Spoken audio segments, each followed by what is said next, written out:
Final ಆಗಿ ಎಲ್ಲ kebab ready ಆಗಿದೆ. ಟ್ರೆಂಡಿಂಗ್ ಬೆಳ್ಳುಳ್ಳಿ ಪೋರ್ಕ್ ಕಬಾಬ್. ವಾವ್, ಸೂಪರ್ ಆಗಿದೆ ಅಲ್ಲ. ನಾನ್ ಸೂಪರ್ ಆಗಿದೆ ಅಂತ ಹೇಳಿದ್ರೆ ನಿಮಗೆ ಹೇಗೆ ಗೊತ್ತಾಗ್ಬೇಕಲ್ವಾ? ನೀವು ಒಂದ್ಸರಿ ನಿಮ್ಮ ಮನೇಲಿ ಟ್ರೈ ಮಾಡಿ. ಪೋರ್ಕ್ ತಿನ್ನೋರಿಗಷ್ಟೇ ನಾನು ಹೇಳ್ತಾ ಇರೋದು. ಇಲ್ಲ ಅಂದ್ರೆ ಇದೇ ಮೆಥಡ್ ಅಲ್ಲಿ ನೀವು ಚಿಕನ್ ಕೂಡ ಹಾಕಿ ಕಬಾಬ್ ಮಾಡ್ಕೊಳ್ಳಿ. ತುಂಬಾ ಸೂಪರ್ ಆಗಿರುತ್ತೆ, ತುಂಬಾ ಟೇಸ್ಟಿ ಆಗಿರುತ್ತೆ ಪೋರ್ಕ್ ಕಬಾಬ್ ಅಂತೂ. ನಾನು ಟೇಸ್ಟ್ ಮಾಡ್ಕೊಳ್ತೀನಿ ಇವಾಗ. ನಮಸ್ತೆ ಎಲ್ಲರಿಗೂ. ಎಲ್ಲರನ್ನು ನನ್ನ ಪುಟ್ಟ ಚಾನಲ್ಗೆ ಸ್ವಾಗತ ಮಾಡಿಕೊಂಡು ಇವತ್ತು ಟ್ರೆಂಡಿಂಗ್ ಬೆಳ್ಳುಳ್ಳಿ ಕಬಾಬ್ ಅನ್ನು ಮಾಡ್ತಾ ಇದ್ದೀನಿ. ಅದು ಏನ್ ಯೂಸ್ ಮಾಡಿ ಮಾಡ್ತಾ ಇದ್ದೀನಿ ಅಂತ ಹೇಳಿದ್ರೆ ಪೋರ್ಕ್ ಮಟನ್ ಹಾಕ್ಬಿಟ್ಟು ಬೆಳ್ಳುಳ್ಳಿ ಕಬಾಬ್ ಮಾಡ್ತಾ ಇದ್ದೀನಿ. ಆಲ್ಮೋಸ್ಟ್ ಎಲ್ಲರೂ ಚಿಕನ್ ಹಾಕಿ ಮಾಡಿದ್ದೀರಾ, ನಾನಿವತ್ತು ಟ್ರೆಂಡಿಂಗ್ ಬೆಳ್ಳುಳ್ಳಿ ಪೋರ್ಕ್ ಕಬಾಬ್ ಮಾಡ್ತಾ ಇದ್ದೀನಿ. ಬನ್ನಿ ಹೇಗ್ ಮಾಡೋದಂತ ನೋಡೋಣ. ನಾನಿಲ್ಲಿ 1 kg ಅಷ್ಟು ಬೋನ್ಲೆಸ್ ಫೋರ್ಕ್ ಅನ್ನು ತಗೊಂಡು ಚೆನ್ನಾಗಿ ತೊಳೆದಿಟ್ಕೊಂಡಿದ್ದೀನಿ. ಇಷ್ಟು ದಪ್ಪದಲ್ಲಿ ಕಟ್ ಮಾಡಿ ಇಟ್ಕೊಂಡಿದ್ದೀನಿ. ತುಂಬಾ ಸೂಪರ್ ಆಗುತ್ತೆ. ನಾನು ಫಸ್ಟ್ ಒಂದ್ಸರಿ ಮಾಡಿದ್ದೇನೆ ನಾನು ಇದನ್ನ. ಇವಾಗ ಮತ್ತೆ ನಿಮ್ ಜೊತೆ ಶೇರ್ ಮಾಡ್ಕೊಳ್ಳೋಕೋಸ್ಕರ 2ನೇ ಟೈಮ್ ಅಲ್ಲಿ ಮಾಡ್ತಾ ಇದ್ದೀನಿ. ಎಲ್ಲರೂ ಚಿಕನ್ ಅಲ್ಲಿ ಮಾಡಿ ತೋರಿಸಿದ್ದಾರೆ. ನೀವು ಪೋರ್ಕ್ ತಿನ್ನೋರು ಈ ಪೋರ್ಕ್ ಬೆಳ್ಳುಳ್ಳಿ ಕಬಾಬ್ ಅನ್ನು ಮಾಡಬಹುದು. ತುಂಬಾ ಸೂಪರ್ ಆಗಿರುತ್ತೆ. ನಾ ಇಲ್ಲಿ ಕಬಾಬಿಗೆ 2 ಗೆಡ್ಡೆ ಬೆಳ್ಳುಳ್ಳಿಯನ್ನು ತಗೊಂಡಿದ್ದೀನಿ. 1 ಇಂಚು ಶುಂಠಿ, 1 ಇಂಚು ಚಕ್ಕೆ, 1 ಏಲಕ್ಕಿ, 6 ಲವಂಗ ತಗೊಂಡಿದ್ದೀನಿ. ರುಚಿಗೆ ತಕ್ಕಷ್ಟು ಹಸಿ ಮೆಣಸನ್ನು ತಗೊಂಡಿದ್ದೀನಿ ನಾನು. ನಿಮ್ಮ ರುಚಿಗೆ ಅನುಗುಣವಾಗಿ ತಗೊಳ್ಳಿ. ಇದನ್ನ ಇವಾಗೆಲ್ಲ ರುಬ್ಬಿಕೊಂಡು ಬರೋಣ. ಅವ್ರು ಹೇಳ್ದಾಗೆ ರುಬ್ಬಿಕೊಂಡು ಬರೋಕ್ಕೆ ರಾಹುಲ ಇಲ್ಲ, ಇಲ್ಲಿ ನಾನೇ ರುಬ್ಬಿಕೊಳ್ಬೇಕು. 1 ಕಟ್ಟಷ್ಟು ನಾ ಇಲ್ಲಿ ಕೊತ್ತಂಬರಿ ಸೊಪ್ಪನ್ನು ತೊಳೆದು ಇಟ್ಕೊಂಡಿದ್ದೀನಿ. ಇದನ್ನು ಕೂಡ ಹಾಕೊಳ್ಳೋಣ. ಚೆನ್ನಾಗಿ ತರ್ತರಿಯಾಗಿ ರುಬ್ಕೊಳ್ಳೋಣ, ಅಂದ್ರೆ ನೀರು ಹಾಕದೆ ರುಬ್ಕೋಬೇಕು. 1 ಮಿಕ್ಸಿ ಜಾರನ್ನು ತಗೊಂಡಿದ್ದೀನಿ. ಎಲ್ಲವನ್ನು ಹಾಕೊಂಡು ತರ್ತರಿಯಾಗಿ ರುಬ್ಕೊಳ್ಳೋಣ. ಕಬಾಬಿಗೆ ಹಿಟ್ಟು ಕಲಿಸ್ಕೊಡಲು 1 ಬೌಲನ್ನು ತಗೊಂಡಿದ್ದೀನಿ. 4 ಚಮಚ ಕಾರ್ನ್ ಫ್ಲೋರ್ ಅನ್ನು ಹಾಕಿದ್ದೀನಿ, ಅಂದ್ರೆ ಜೋಳದ ಹಿಟ್ಟು. 2 ಚಮಚ ಅಕ್ಕಿ ಹಿಟ್ಟನ್ನು ಹಾಕೊಳ್ತಾ ಇದ್ದೀನಿ. 2 ಚಮಚ ಮೈದಾ ಹಿಟ್ಟನ್ನು ಹಾಕೊಳ್ತಾ ಇದ್ದೀನಿ. 2 ಚಮಚ ಕಡಲೆ ಹಿಟ್ಟನ್ನು ಹಾಕೊಳ್ತಾ ಇದ್ದೀನಿ. ಮೈದಾ ಹಿಟ್ಟು ಬದಲು ಗೋಧಿ ಹಿಟ್ಟಾದ್ರೂ ಕೂಡ ಹಾಕೋಬಹುದು. 1 ಚಮಚ ಗರಂ ಮಸಾಲ ಹಾಕೊಳ್ತಾ ಇದ್ದೀನಿ. 1 ಚಮಚ ಜೀರಾ ಪೌಡರ್ ಹಾಕೊಳ್ತಾ ಇದ್ದೀನಿ.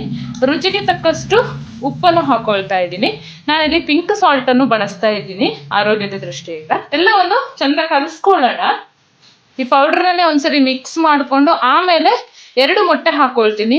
ನಿಮ್ಮ ಮನೆಯಲ್ಲಿ ನೀವು ಕ್ವಾಂಟಿಟಿ ಮೇಲೆ ನೋಡಿ ಮೊಟ್ಟೆ ಯೂಸ್ ಮಾಡ್ಕೊಳ್ಳಿ. 2 ಅಥವಾ 3 ಯೂಸ್ ಮಾಡ್ಕೋಬಹುದು. ಜಾಸ್ತಿ ಕ್ವಾಂಟಿಟಿ ಪೋರ್ಕ್ ತಗೊಂಡ್ರೆ ನೀವು ಮಾಡ್ಕೋಬಹುದು. ಸೇಮ್ ವಿಧಾನದಲ್ಲೇನೆ ನೀವು ಚಿಕನ್ ಕೂಡ ಹಾಕಿ ಮಾಡ್ಕೋಬಹುದು. ಚಂದ ಮಿಕ್ಸ್ ಆಗಿದೆ. ಇವಾಗ ಮೊಟ್ಟೆ ಒಡೆದು ಹಾಕೊಳ್ಳೋಣ.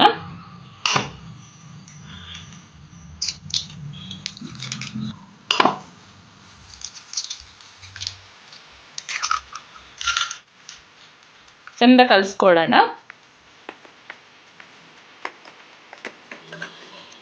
ಇವಾಗ ರುಬ್ಬಿ ಇಟ್ಕೊಂಡಿದೀವಲ್ಲ, ಆ ಮಸಾಲೆ, ಗ್ರೀನ್ ಮಸಾಲೆ ಏನಿದೆ ಅದನ್ನ ಹಾಕೊಂಡು ಕಲಿಸ್ಕೊಳ್ಳೋಣ.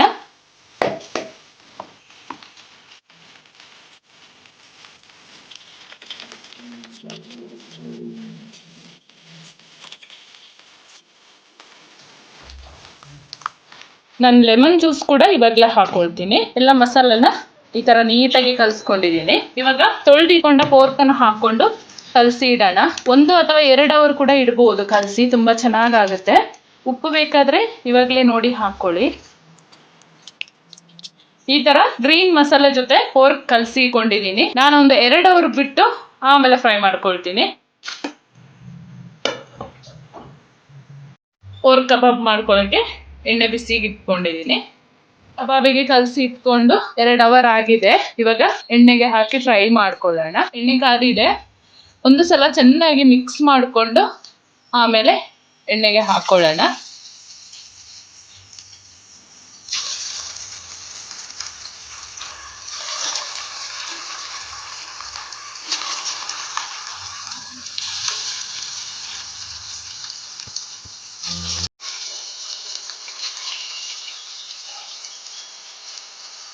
ತುಂಬಾ ಸೂಪರ್ ಆಗಿರುತ್ತೆ.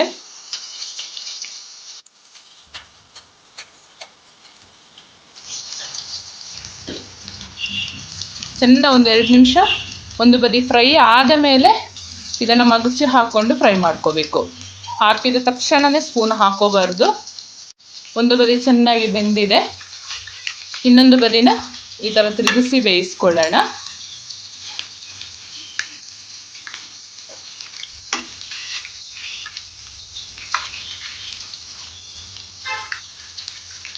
ಸೂಪರ್ ಆದ ಬೆಳ್ಳುಳ್ಳಿ ಪೋರ್ಕ್ ಕಬಾಬ್ ರೆಡಿ ಆಗ್ತಿದೆ. ಕ್ರಿಸ್ಪಿಯಾಗಿ ಬೇಯಿಸ್ಕೊಳ್ಬೇಕು. ಫೈನಲ್ ಆಗಿ ಸ್ವಲ್ಪ ಕರಿಬೇವು ಸೊಪ್ಪನ್ನ ಹಾಕೊಳ್ಳೋಣ. ಫೈನಲ್ ಆಗಿ ಕಬಾಬ್ ಫ್ರೈ ಆಗಿದೆ. ಎಣ್ಣೆ ಸೋರಿಸ್ಕೊಳ್ಬೇಕು ಇದನ್ನ.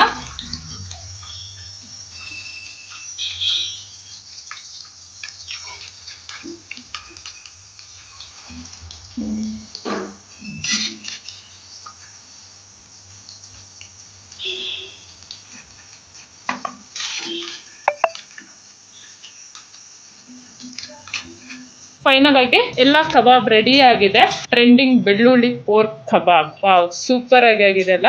ನಾನ್ ಸೂಪರ್ ಆಗಿದೆ ಅಂತ ಹೇಳಿದ್ರೆ ನಿಮಗೆ ಹೇಗೆ ಗೊತ್ತಾಗ್ಬೇಕಲ್ವಾ? ನೀವು ಒಂದ್ಸರಿ ನಿಮ್ಮ ಮನೇಲಿ ಟ್ರೈ ಮಾಡಿ. ಪೋರ್ಕ್ ತಿನ್ನೋರಿಗಷ್ಟೇ ನಾನು ಹೇಳ್ತಾ ಇರೋದು. ಇಲ್ಲ ಅಂದ್ರೆ ಇದೇ ಮೆಥಡ್ ಅಲ್ಲಿ ನೀವು ಚಿಕನ್ ಕೂಡ ಹಾಕಿ ಕಬಾಬ್ ಮಾಡ್ಕೊಳ್ಳಿ. ತುಂಬಾ ಸೂಪರ್ ಆಗಿರುತ್ತೆ, ತುಂಬಾ ಟೇಸ್ಟಿ ಆಗಿರುತ್ತೆ ಪೋರ್ಕ್ ಕಬಾಬ್ ಅಂತೂ. ನಾನು ಟೇಸ್ಟ್ ಮಾಡ್ಕೊಳ್ತೀನಿ ಇವಾಗ. ಫೈನಲ್ ಆಗಿ ಪೋರ್ಕ್ ಬೆಳ್ಳುಳ್ಳಿ ಕಬಾಬ್ ರೆಡಿ ಆಗಿದೆ. ರಾಹುಲ್ ಏನು ರುಬ್ಬಿ ಕೊಟ್ಟಿಲ್ಲ, ನಾನೇ ಎಲ್ಲ ರುಬ್ಬಿಕೊಂಡು ಮಾಡಿದೆ. ನೀವು ನಿಮ್ಮ ಮನೇಲಿ ಒಂದ್ಸರಿ ಟ್ರೈ ಮಾಡಿ, ಹೇಗ್ ಬಂತು ಕಮೆಂಟ್ ಸೆಕ್ಷನ್ ಅಲ್ಲಿ ತಿಳಿಸಿ. ಇದು ಪೋರ್ಕ್ ತಿನ್ನೋರಿಗೆ ಅಷ್ಟೇ ಹೇಳ್ತಾ ಇರೋದು. ಇಲ್ಲ ಚಿಕನ್ ಇದೇ ಮೆಥಡ್ ಅಲ್ಲಿ ಹಾಕಿ ಒಂದ್ಸರಿ ಮಾಡಿ, ತುಂಬಾ ಚೆನ್ನಾಗಿರುತ್ತೆ. ಹಾಗೇನೆ ಯಾವ್ದಾದ್ರು ರೆಸಿಪಿ ಬೇಕಾದಲ್ಲಿ ನನಗೆ ಕಮೆಂಟ್ ಅಲ್ಲಿ ಕೇಳಿ, ನಾನು ಬರೋ ವಿಡಿಯೋದಲ್ಲಿ ಮಾಡಿ ತಿಳಿಸಿಕೊಡುತ್ತೇನೆ. ಹಾಗೆ ನಿಮ್ಮ ಫ್ರೆಂಡ್ಸ್ ಅಂಡ್ ಫ್ಯಾಮಿಲಿ ಜೊತೆ ಹೆಚ್ಚು ಹೆಚ್ಚು ಶೇರ್ ಮಾಡ್ತೀವಿ. ನನ್ನ ಚಾನಲ್ನ ಇಲ್ಲಿವರೆಗೆ ಯಾರೆಲ್ಲ ಸಬ್ಸ್ಕ್ರೈಬ್ ಮಾಡಿಲ್ಲ, ಪ್ಲೀಸ್ ಸಬ್ಸ್ಕ್ರೈಬ್ ಮಾಡ್ಕೊಳ್ಳಿ. ಹಾಗೆ ಪಕ್ಕದಲ್ಲಿರುವ ಬೆಲ್ ಬಟನ್ ಅನ್ನು ಕ್ಲಿಕ್ ಮಾಡ್ಕೊಳ್ಳಿ. ಮುಂದೆ ಅದ್ಭುತವಾದ ಹೊಸ ರೆಸಿಪಿಯೊಂದಿಗೆ ಸಿಗ್ತೇನೆ. Thank you.